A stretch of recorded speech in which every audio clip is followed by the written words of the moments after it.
I witnessed a car accident that looked like a movie. Oh, I was driving home from like a house party, and there was this guy that I was dating, and he had come separately, and he was driving in front of me, and so I was driving behind him, and it was like 3 a.m. and we were on kind of a busy residential street where there's two lanes on either side and a turning lane.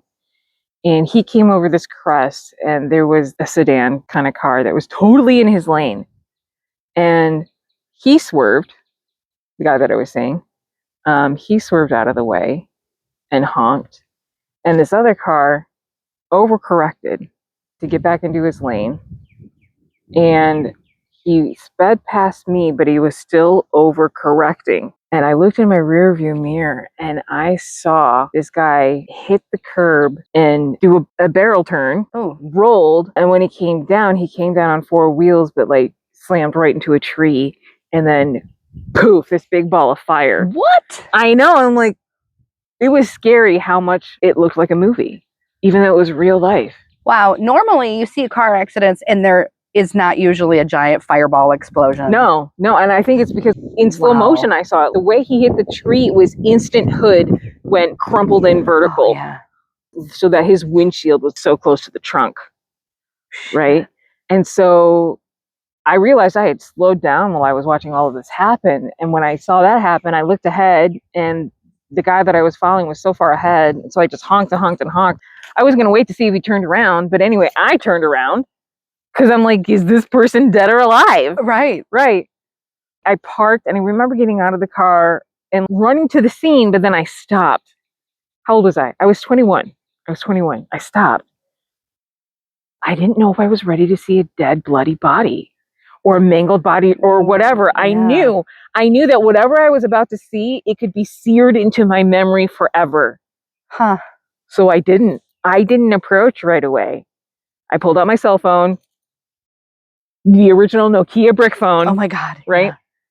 Called 911, and the dispatcher's like, you're going to have to approach. We need to know how many people were in that car, how many ambulances to send. And I'm like, I don't want to. But it's on fire. It's on fire. Well, so the poof had happened. The tree's on fire. The car is not on fire. Okay. Like the upper part of the tree. Mm-hmm. And she's like, please, you have to. Is there anyone else on scene? And I'm like, no, it's me. So I remember approaching this car, and I remember my toes curling in because I didn't. I was like, God. So I get there, I get to the driver's window. All the windows are busted in. And I see a profile of this guy, and it literally looks like he's just sleeping. He's got blood trickling down here. His airbag had gone off. He was unconscious, I guess. I'm like, he looks unconscious. Yay, airbags! Right? And she's like, well, is he unconscious or is he dead? Unalive. And I'm like, do I have to make that call? She's like, no, you don't. I guess not. We're going to send an ambulance. Either way, is there anybody else in the car? And I'm like, there's no one in the back seat. I can't tell if there might have been someone in the passenger seat. She's like, what do you mean? And I'm like, if there was, it's so crumpled in. The dashboard is in the passenger seat. If someone was in there, they might be trapped underneath. Ooh. She's like, can you open the door and see? I'm like, no. And at that moment, all of a sudden, three other guys, three Latinx guys. I don't know when they had showed up, but man, they were exuberant. They had already opened the...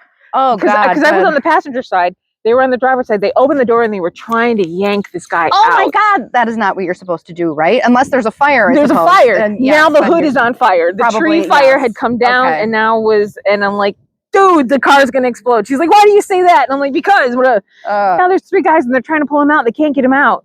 It was like trying to yank. He looked like a rag doll that would its legs were stuck under a dresser or something. Oh, fuck. Right. And the guy was just flapping about. And then it went poof. And everybody jumped back really fast.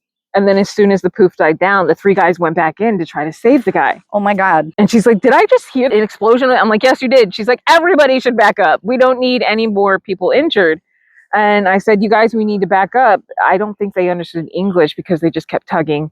And I think they were just really concerned for the guy. But they could not get him out. All three guys yanking on this guy. So that means his legs were crushed and pinned. But anyways, I'm like, that was my permission to back up and back away. So I totally backed up and I started to hear the sirens and I went back to the curb. And then I realized, oh yeah, there's that dumb fuck, this person that I was dating. Did he even bother to turn around? So I look around, I don't see him. I walk back to the sidewalk and I just stand there and stare at this accident. And then I just, you get that feeling sometimes when you're being watched. Mm-hmm. I looked this way. He's fucking all the way like a half a block away, just standing on the sidewalk with his arms crossed looking at me. And I'm like, what are you doing? Douche. I know, right? Well, come to find out, he was scared for me. He's like, I was kind of frozen. He's like, the way you were trying to help and the way that car was exploding, I thought I was going to just watch you burn. Oh, yeah. So thanks for staying a block away. Right, exactly. Dick. I'm like, okay.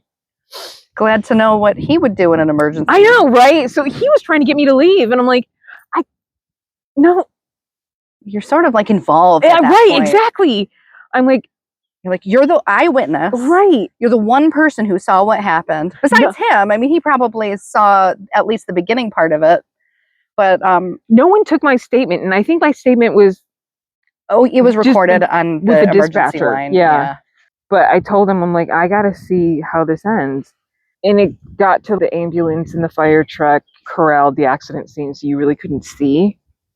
But there was this definite moment where you saw everyone go from emergency mode to just mosey mode. Oh. Meaning there's no life to save. Yeah. Oh. And it wasn't until, just like TV crime scenes, I saw the black body bag on a gurney. Shit. And I'm like, damn. I hope no one else was in there. I mean, was the guy drunk? Was he mad? Was he tired? It's lucky that you weren't also brought into that accident in some way. It actually colliding. Yeah. Car accidents are traumatic, I think. Anyway, what are we talking about? Anyway. All right. Jeez. How are you guys in a crisis? Yeah. Yeah, like I love to hear people stories like this. It's always interesting to see how people react. And then I think just to know yourself, how do you react in a situation like that? I didn't go run into a bloody crime scene. I know that. I do not go running towards it.